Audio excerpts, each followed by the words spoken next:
Dear students, earlier हम लोगों ने कैपेसिटर के बारे में कुछ बातें सीखी थी।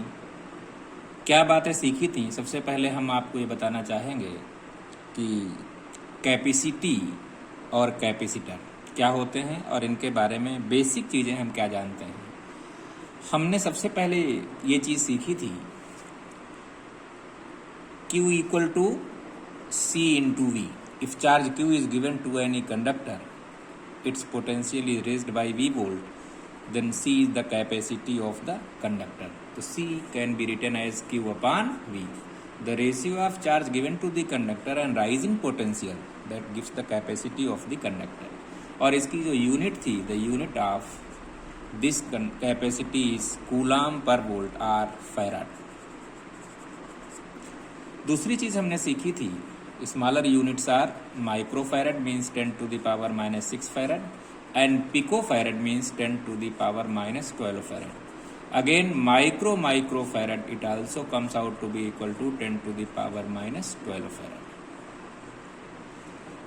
इसके बाद में हमने एक चीज़ देखी थी कि if there is any conductor and a charge Q is given to this, rise in potential is V volt, then energy stored by this conductor was equal to half CV square. This was energy stored by the conductor if it is given by a charge Q. It can be written in three forms: half QV or half Q square by C. If you put V equal to Q by C, then you will get this. If you put Q equal to CV, you will get this. इसके बाद में हमने दो चीज़ें और बताई थी. Most commonly two things were more like that.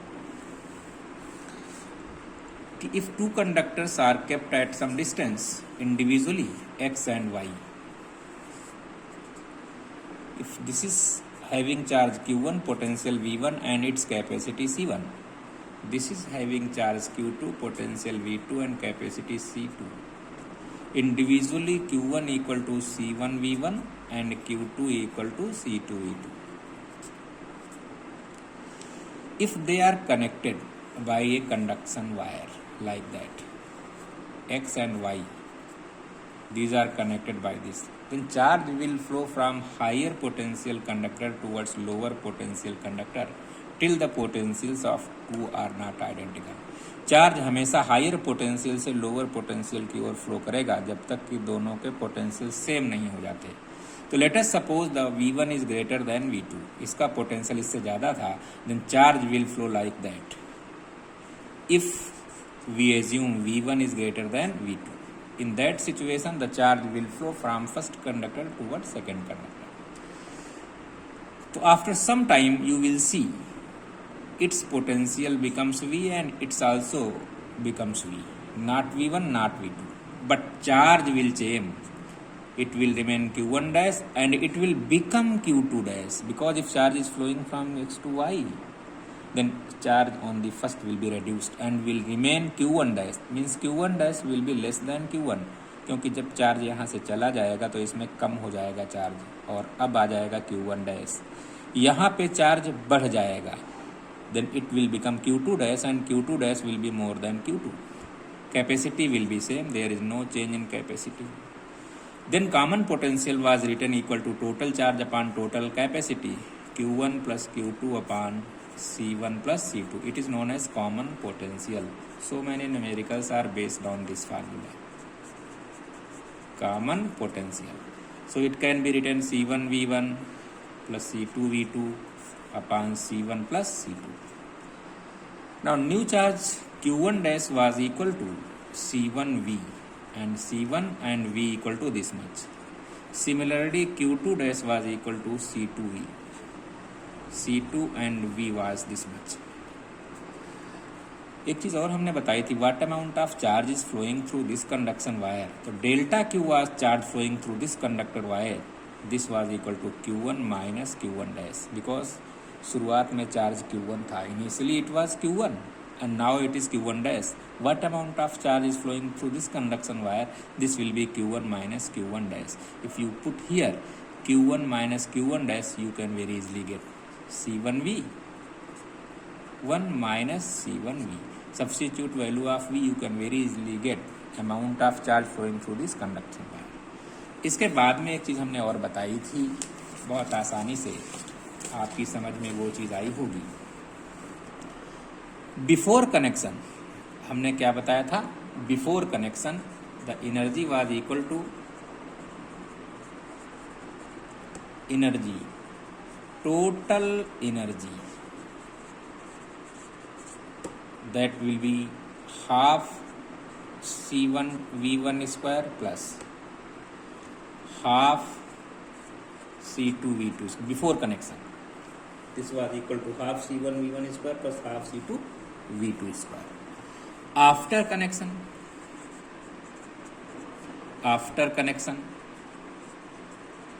it was U dash half C1 V square plus half C2 V square. Means it was written C1 plus C2 V square. Substitute value of V, you can very easily get this much, C1 V1 plus C2 V2 upon C1 plus C2 whole of square. Now if you determine U minus U dash, so you will get this entire minus this entire. The result will give you half C1 C2 upon C1 plus C2 V1 difference V2 square. What does it mean?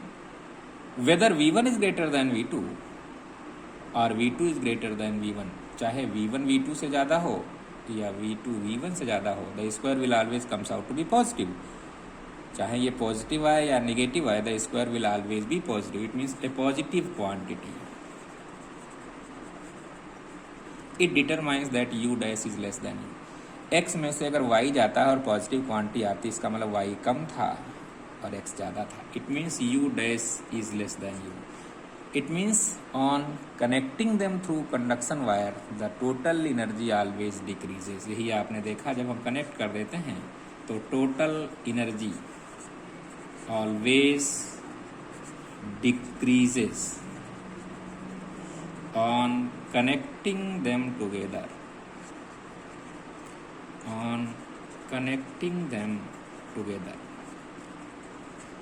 इतनी चीज़ें आपको बताई गई थी और ये बहुत ही important चीज़ें थी. So many numericals were based on this formula. इसके बाद में आता था सीधे सीधे कैपेसिटर. एक नई चीज़ आती थी, कैपेसिटर क्या है. अभी तक तो कैपेसिटी आपने देखी, but you are unknown by capacitor even now. जैसे बैंक होता है, बैंक के बारे में क्या कहते हैं? Bank is suitable place to deposit money in it. Capacitor is a device to store a sufficient quantity of charge in it. Glass क्या है? Glass is a device to store sufficient quantity of milk और water inside it. जिस तरीके से गिलास में पानी की एक सफिशिएंट क्वांटिटी को स्टोर कर सकते हैं, उसी तरीके से एक ऐसी डिवाइस जिस पे sufficient quantity of charge can be stored on it. तो a device on which we can store a sufficient quantity of charge. We can store a sufficient quantity of charge. This is known as capacitor, a device on which we can store a sufficient quantity of charge. एक ऐसी device है जिस पे हम charge को store कर सकते हैं, वही कैपेसिटर है. जनरली हम दो तरीके के कैपेसिटर्स जानते हैं. वैसे तो कई होते हैं. पैरेलल प्लेट कैपेसिटर और स्फेरिकल कैपेसिटर के बारे में हम लोग डिस्कस करेंगे. तो mainly there are two kinds of the capacitors. First of all it will be parallel plate capacitor. Parallel plate capacitor. आइए देखें पैरेलल प्लेट कैपेसिटर क्या है। As you know in its name there must be two plates which are parallel to each other fitted with insulated stands. Suppose this is one plate and it is another plate. ये दोनों insulated stand पे कसी हुई हैं और यहाँ पे रखी हुई हैं. Both are fitted with insulated stands and are kept parallel to each other like that. This is parallel plate capacitor. First plate is given to positive charge by this. तो positive charge will spread on the surface of this plate. ये X plate है. If we give positive charge, it will spread on its surface. Due to induction, the inner surface of the second plate must be negative and outer surface must be positive.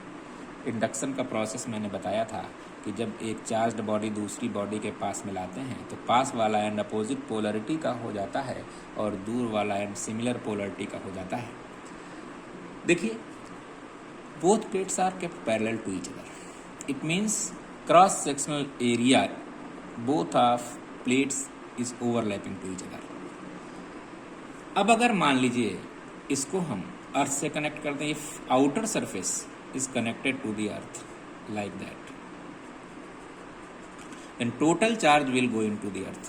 The charge on the outer surface will go to the earth. Only inner surface charge will remain here. What will happen? अगर मान लीजिए यहाँ पर हम देखते this plate was given to surface charge density plus sigma. Due to induction, the surface charge density comes here minus sigma. यहाँ पर plus sigma surface charge density है और सरफेस चार्ज डेंसिटी जैसा कि हमने पहले ही बताया था, it is equal to charge per unit area. A is the cross sectional area of the plate and Q is the charge given to the plate. Then surface charge density sigma equal to Q upon a. Due to induction similar quantity of charge is coming on the inner surface of the plate. अंदर वाले surface पे charge उतना ही आएगा but of opposite polarity, और बाहर वाली surface पे उतना ही चार्ज होगा बट ऑफ सेम पोलरिटी. तो बाहर वाले सरफेस को अगर हम अर्थ से कनेक्ट कर दें तो outer surface charge will go into the earth. तो केवल ये बचेगा. अब क्या होगा, एक बहुत ही अच्छी चीज़ निकल के आई कि inner surface is very much close to this plate, तो ये इसके पोटेंशियल को कम कर देगा, और जब पोटेंशियल को कम कर देगा तो इसकी कैपेसिटी बढ़ जाएगी. Because due to this formula if potential is reduced then capacity will be increased. अगर पोटेंशियल को हम कम कर दें तो कैपेसिटी क्या हो जाएगी, बढ़ जाएगी. Potential means level of charge. अगर हम इसको अर्थ से कनेक्ट ना करते आउटर सरफेस को, तो भले ही ये दूर था लेकिन it was supporting the charge of first पे, तो कुछ इसको बढ़ाता है. इसलिए पोटेंशियल उतना कम नहीं हो पाता जितना कि इसको अर्थ के कनेक्ट कर देने से कम हुआ है. तो जब हम आउटर सरफेस को अर्थ से कनेक्ट कर देते हैं then its potential is reduced more and hence the capacity is increased more. ये इसका फंक्शन है. These two are insulated stands.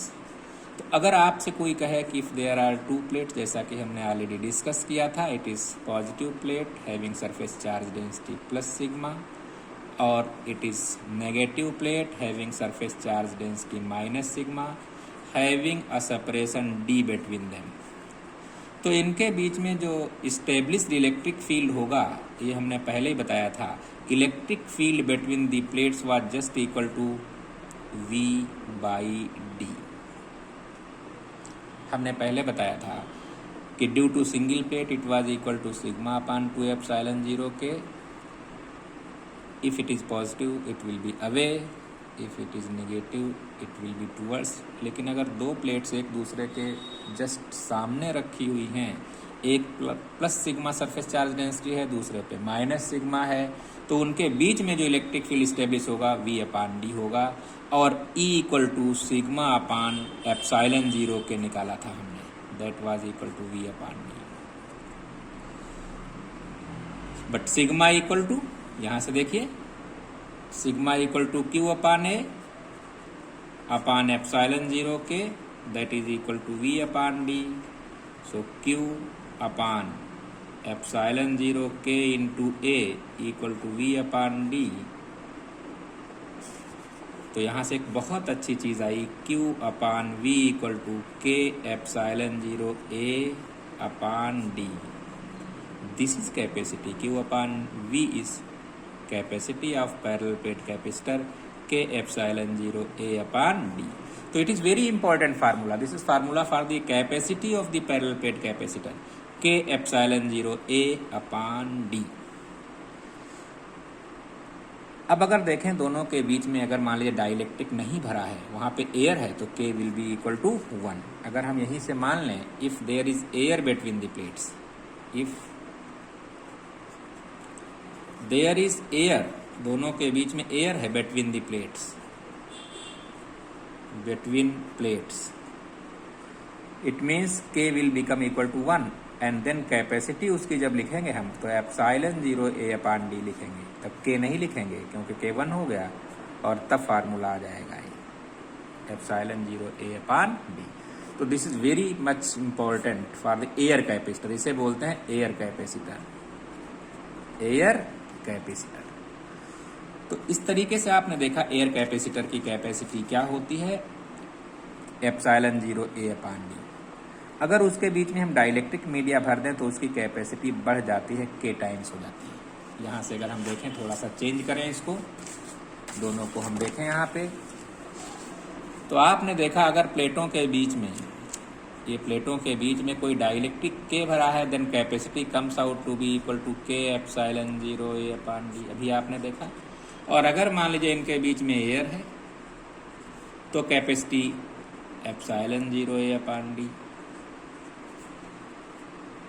तो अगर आप डिवाइड करें C upon C0, that will give you K. It means C will become K times of C0. इससे क्या पता चलता है कि अगर कोई एयर कैपेसिटर है जिनकी प्लेट्स के बीच में एयर है, तब तो कैपेसिटी इतनी है. अगर वहाँ पे कोई डाइलेक्ट्रिक भर दें जिसका डाइलेक्ट्रिक कांस्टेंट K है, तो उसकी कैपेसिटी बढ़ जाएगी. कितने टाइम्स हो जाएगी? K टाइम्स हो जाएगी, because C is always greater than C0.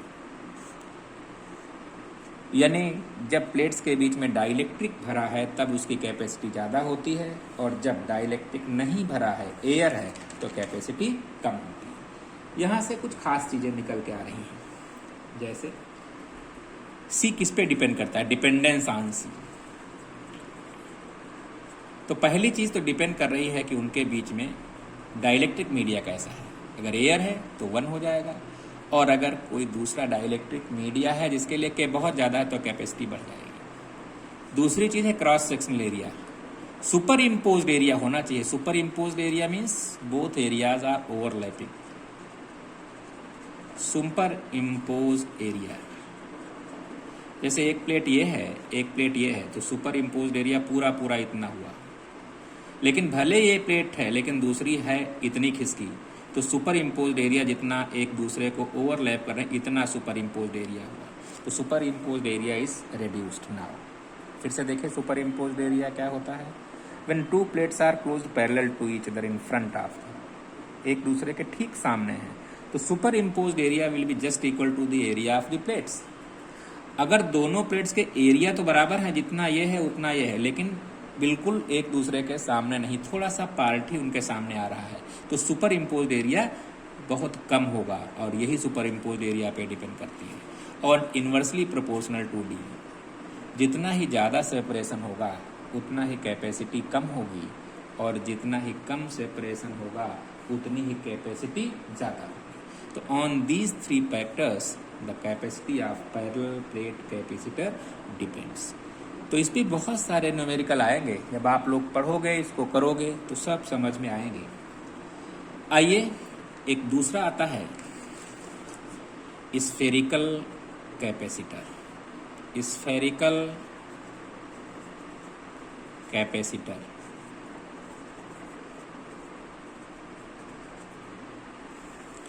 Spherical capacitor, जैसा कि इसके नाम से ही लग रहा होगा, it must be spherical in shape.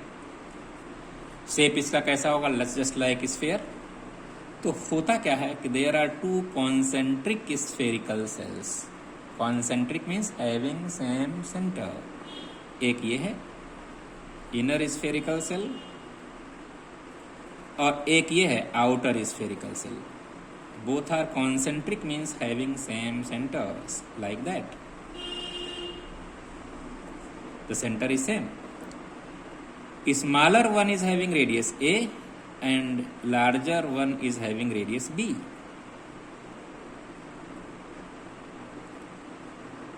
Center is O.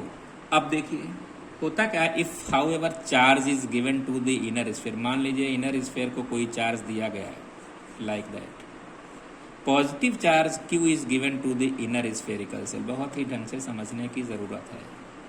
Positive charge will spread uniformly on its surface, बाहर से हम देते हैं, इसको टच नहीं कराते, यहाँ पे एक होल कर देते हैं और एक कार्क लगा देते हैं, and the wire is penetrated through this cork and will reach on its surface. So when positive charge is given to the inner spherical cell, it will spread all over its spherical surface. Due to induction, the inner surface of outer spherical cell will give similar but opposite nature of charge. उतना ही charge मिलेगा लेकिन opposite nature का मिलेगा, और outer surface पे उतना ही charge हो जाएगा but of same nature due to induction, मैंने पहले बताया था। Due to induction, because inner surface is very close to this and nearer and becomes of opposite polarity, opposite polarity के कारण यहाँ पे अपोजिट चार्ज उतना ही डेवलप हो जाएगा और आउटर सरफेस पे सिमिलर पोलरिटी माने पॉजिटिव चार्ज डेवलप हो जाएगा। If we connect this to earth, what will happen? This entire positive charge will go to the earth because its potential is suppose to be zero. तो अगर आप गौर से देखें तो this is capacitor, दो प्लेटें हैं, एक पॉजिटिव प्लेट है but its nature is spherical, और एक दूसरी प्लेट है जिसपे नेगेटिव चार्ज है उतना ही but its nature is spherical, hence it is known as spherical conductor, spherical capacitor. तो यहाँ पर जो पैरेलल प्लेट्स थी वहां पर पैरेलल प्लेट्स नहीं है, ये प्लेट्स तो हैं but spherical in nature, hence it is known as spherical capacitor. अब देखिए कैसे हम इसकी कैपेसिटी निकालेंगे, एक बहुत ही अच्छा पॉइंट है। अगर हम इसके सरफेस पे कोई पॉइंट P ले लेते हैं ये, तो P पॉइंट पे पोटेंशियल कितना होगा? तो P पॉइंट पे पोटेंशियल एक तो due to inner spherical cell होगा और दूसरा due to outer spherical cell होगा। आउटर स्फेरिकल सेल में जो उसके सरफेस पे होता है वही उसके अंदर हर एक पॉइंट पे होगा। देखिए हमने कोई पॉइंट ले लिया यहाँ पे और मान लीजिए इनके बीच में यहाँ पर जो स्पेस है, स्पेस में कोई डाइलेक्ट्रिक कांस्टेंट K भरा है, अगर एयर है तो K इक्वल टू 1 हो जाएगा। तो if P is any point, P is any point on the surface of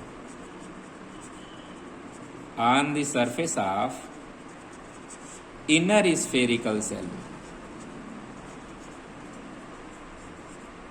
then यहां पे हमने कोई पॉइंट ले लिया इनर स्फेरिकल सेल पे, तो यहां पे net potential will be potential due to inner and potential due to outer. Net potential दो के कारण मिलेगा। आइए देखें,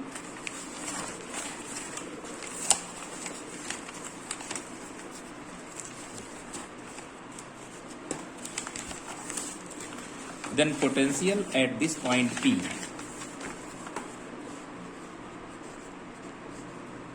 potential at P will be V1 means due to inner spherical cell plus V2 due to outer, दोनों के कारण वहां पे होगा।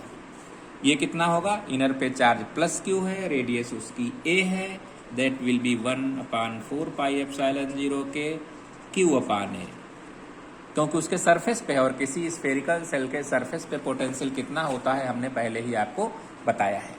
तो this will become equal to this much, like that. Again this will be equal to 1/4 pi epsilon 0 k. The charge on the outer surface is minus Q upon radius is B. If you solve these two, you can get 1/4 pi epsilon 0 k Q, 1 A minus 1 B, and this will become 1/4 pi epsilon 0 k Q B minus A upon AB. This is potential. But you know, charge upon potential that will be equal to कितना, इसको उधर ले जाइए, 4 pi epsilon 0 के AB upon B minus A, and this is known as capacity of spherical capacitor. 4 pi epsilon 0 के AB upon B minus A. So this is the formula for the spherical capacitor's capacity. तो very easy. अगर मान लीजिए दोनों के बीच में जहां पे हमने डाइलेक्ट्रिक बताया था वहां डाइलेक्ट्रिक नहीं है, वहां पे एयर है, तो फॉर एयर स्फेरिकल कैपेसिटर बोलते हैं. For air spherical capacitor K will become equal to 1, so this will be C0 equal to 4 pi epsilon 0 AB upon B minus A. So this was just equal to the formula for the air spherical capacitor. तो कई बार ये पूछा जाता है what is the formula for the capacity of the air capacitor. इसके बाद में हम लोग बताएंगे combination of the capacitors, series, parallel and so many others. आइए देखें combination of the capacitors. Combination of capacitors, this is very important topic. So many times it has been asked. So there are mainly two kinds of the combinations. First, series combination,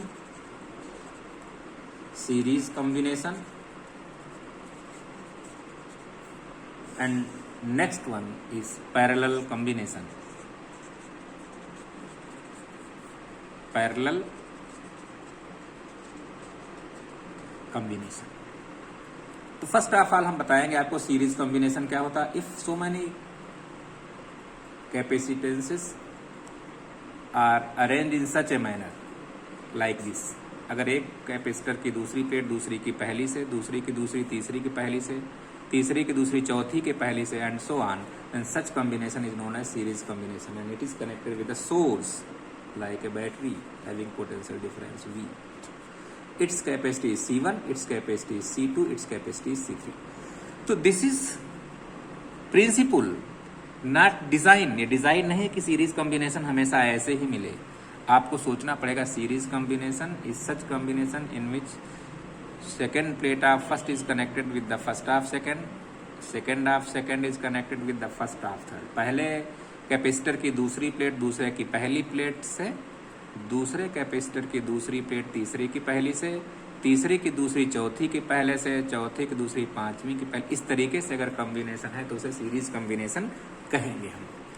यहां से देखें तो अगर मान लीजिए यहाँ पे कोई सेल लगाया गया है तो क्या होगा.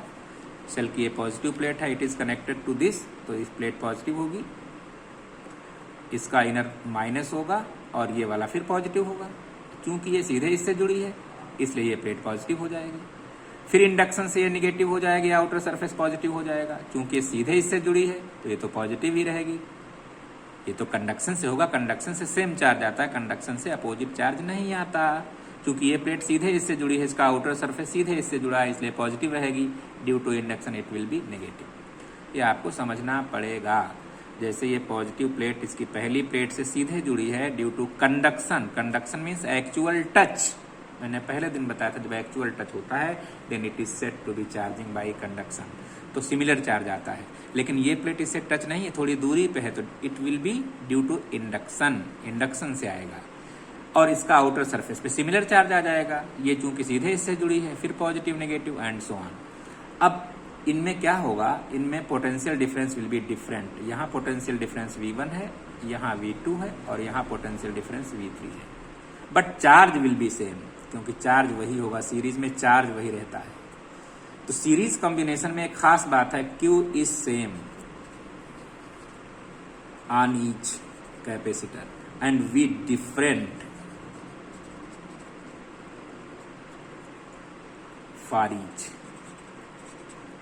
V डिफरेंट होगा और चार्ज सेम होगा।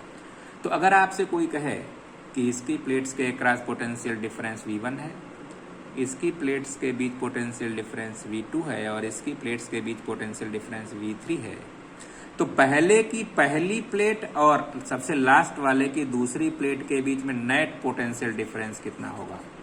नेट पोटेंशियल डिफरेंस तो आप कहोगे सब जोड़ दीजिए, V1 plus V2 plus V3, so that will be equal to this much because between these 2 points the potential difference applied is V। चाहे आप इधर से निकालेंगे तो आएगा V1 plus V2 plus V3, और जब आप यहाँ देखेंगे the same potential difference is applied here, तो V equal to V1 plus V2 plus V3। V1 equal to Q upon C1 because Q is same, Q upon C2, Q upon C3, तो this will be Q 1 upon C1, 1 upon C2, 1 upon C3, तो it means V upon Q equal to 1 upon C1, 1 upon C2, 1 upon C3, तो this is 1 upon C, 1 upon C1, 1 upon C2, 1 upon C3, तो this is known as equivalent capacity, this is known as equivalent capacity। Equivalent, it means this is equivalent to such combination of these three capacitors। चाहे ये तीन लगा दें और या इतनी capacity का एक अकेला लगा दें, the effect will be same। चाहे ये तीनों कैपेसिटर इस तरीके से जोड़ के लगाएं या इसको अकेला लगा दें, इस कैपेसिटी का कैपेसिटर अकेला लगा दें, the effect will be same। तो यहाँ पर जो C आएगा वो इन सब में जो सबसे कम कैपेसिटी है उससे भी कम आएगा, यानी C1, C2 और C3 में जो सबसे कम वैल्यू है C की वैल्यू उससे भी कम आएगी, because these are connected in series combination. तो C will be less than the least of the capacity of capacitor included in the combination. बहुत ही ढंग से समझने वाली बात है। Equivalent capacity in series combination will be less than the least capacity of the capacitor involved in the combination। यानी series combination में इक्विवेलेंट कैपेसिटी का वैल्यू जो है उस वैल्यू से भी कम आता है जो उस कॉम्बिनेशन में सबसे कम कैपेसिटी वाला कैपेसिटर है, क्योंकि पैरेलल कॉम्बिनेशन है। जैसे 2 ओम, 3 ओम, 2 फैरेड, 3 फैरेड और 4 फैरेड के हमने लगा दिए यहाँ पे और हमसे कहा गया आप निकालिए, तो जो इक्विवेलेंट कैपेसिटी आएगी वो 2 से भी कम आ जाएगी। भाई 2 का लगाया, 3 का लगाया, 4 का लगाया। अब हमने फार्मूला लगाया, तो फार्मूले से जब आप कैलकुलेट करोगे तो इक्विवेलेंट कैपेसिटी जो आएगी 2 से भी कम आएगी, इसीलिए मैंने कहा वो 2 से भी कम आएगी। पैरेलल कॉम्बिनेशन में क्या होता है? पैरेलल कॉम्बिनेशन की डिजाइन ऐसे होती है, the first end of each, इसको आप कैपेसिटर बनाइए, नॉट रेजिस्टेंस, क्योंकि रेजिस्टेंस में भी आएगा। अभी कैपेसिटर आप देखिए, these are the 3 capacitances like that, C1, C2, C3, और इस कॉम्बिनेशन को एक सेल से जोड़ दिया गया जिसके अक्रॉस पोटेंशियल डिफरेंस V है। तो अब देखिए, अब तो यहाँ पे कोई इंडक्शन और कंडक्शन की बात ज्यादा टिपिकल नहीं है, because it is directly connected with the first plate, hence it will be positive, it will be positive, it will be positive. Due to induction this will be negative, this will be negative, this will be negative. Clear? अब अगर आप देखो तो इसके across potential वही होगा, इसके across potential वही होगा और इसके अक्रॉस पोटेंशियल वही होगा, but charge will be different. यहां पे चार्ज इधर चला जाएगा Q1, इधर Q2 और इधर Q3। So in parallel combination Q will be different and V will be same. जैसे वहां पे उल्टा था, वहां पे आप सामने देख सकते हो Q is same, V is different. यहाँ V is same, Q is different. तो टोटल चार्ज जो यहाँ से चला था that is distributed across 3 capacitors, Q equal to Q1 plus Q2 plus Q3। It will reach here and will go Q1 towards this, Q2 towards this, Q3 towards this. So Q will become equal to Q1 plus Q2 plus Q3. So total charge will be equal to Q1 plus Q2 plus Q3. Put the value of Q2 plus Q3, you will get Q equal to Q1 plus Q2 plus Q3 C1V। अब V1 नहीं लिखेंगे क्योंकि सब पे V है, C2V C3V, V common ले लीजिए, you will get C1 plus C2 plus C3 and it means Q upon V equal to C1 plus C2 plus C3, तो C equal to C1 plus C2 plus C3. This is equivalent capacity. This is equivalent capacity.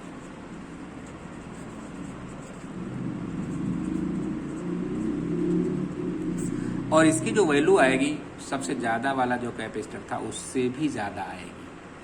It will be more than the maximum capacity of the capacitor involve in the combination, क्योंकि series है।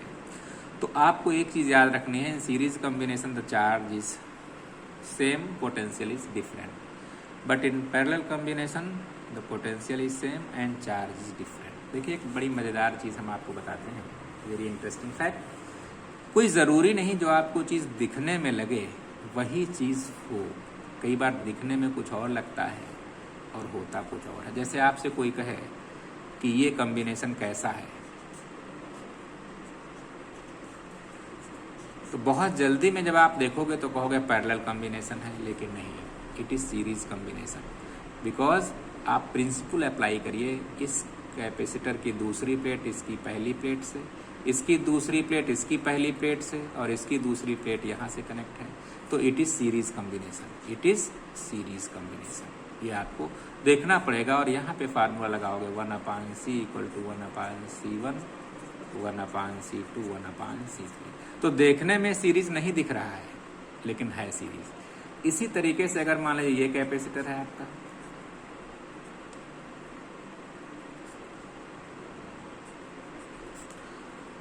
और इसको हमने इस तरीके से connect कर दिया, तो देखने में तो आपको भले ही ये सीरीज लग रहे हो लेकिन सीरीज नहीं है, ये पैरेलल हैं। कैसे पैरेलल हैं? देखो, इसकी एक प्लेट, इसकी एक प्लेट और इसकी एक प्लेट एक टर्मिनल से कनेक्टेड है कि नहीं? फिर से देखिए, इसकी एक प्लेट, इसकी एक प्लेट और इसकी एक प्लेट एक टर्मिनल से हैं। इसकी दूसरी प्लेट, इसकी दूसरी प्लेट और इसकी दूसरी प्लेट एक टर्मिनल से हैं। तो एक्चुअली कॉम्बिनेशन कैसा है? पैरेलल कॉम्बिनेशन है। तो दिखने में जो चीज़ है एक्चुअल वो चीज़ है नहीं यहाँ पे। Apply the principle and decide whether it is series combination और इन पैरेलल कॉम्बिनेशन। तो here you will apply C1 plus C2 plus C3। तो यहाँ पे बेसिक प्रिंसिपल आपको अप्लाई करना पड़ेगा कि सीरीज कॉम्बिनेशन है या पैरेलल कॉम्बिनेशन है। एक दो क्वेश्चंस हम आपको बताए देते हैं, बहुत इंपॉर्टेंट हैं, इजी क्वेश्चंस। फिर टिपिकल क्वेश्चंस के लिए आपको अलग से बताएंगे। Suppose it is 2, it's 3, it is 4. These are 2 farad, 3 farad and 4 farad. And these are connected in series like that. What will be equivalent capacity? So in series combination you know 1/C equal to 1/C1 plus 1/C2 plus 1/C3 and apply here. So this will be 13/12। तो C कितना हो जाएगा? Reciprocal of this 12/13, 0.92 farad. तो देखा आपने 0.92 is less than 2, जो इस combination में सबसे कम वाला था, ये वैल्यू उससे भी कम आ रही है। तो सीरीज कॉम्बिनेशन में इक्विवेलेंट कैपेसिटी हमेशा उस वैल्यू से भी कम होती है जो उस कॉम्बिनेशन में सबसे कम वैल्यू कैपेसिटी की होती है। लेकिन अगर यही हम पैरेलल में जोड़ते हैं, लाइक दैट, ऐसे जोड़ते अगर हम,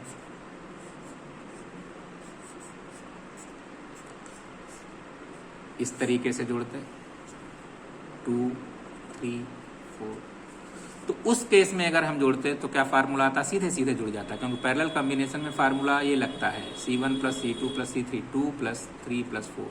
तो सबसे ज़्यादा वाले से भी ज़्यादा है, यानी 9 माइक्रोफैरड या फैरड। जो सबसे ज़्यादा वाली कैपेसिटी है उससे भी ज़्यादा आएगी। तो इस तरीके से आपने देखा कि कितना आसान है सीरीज़ और पैरेलल कॉम्बिनेशन को समझना। तो आज इतना रखिए आप लोग, और इसको बार बार अगेन एंड अगेन रिवाइज करिए। इस वीडियो को बार बार देखिए, आपकी समझ में आ जाएंगे। कल इसके न्यूमेरिकल्स बताएंगे, तब कैपेसिटर पूरे तरीके से आपकी समझ में आएगा। लेकिन वीडियो को मिस मत करिए, ज़रूर इसको करिए। Thank you.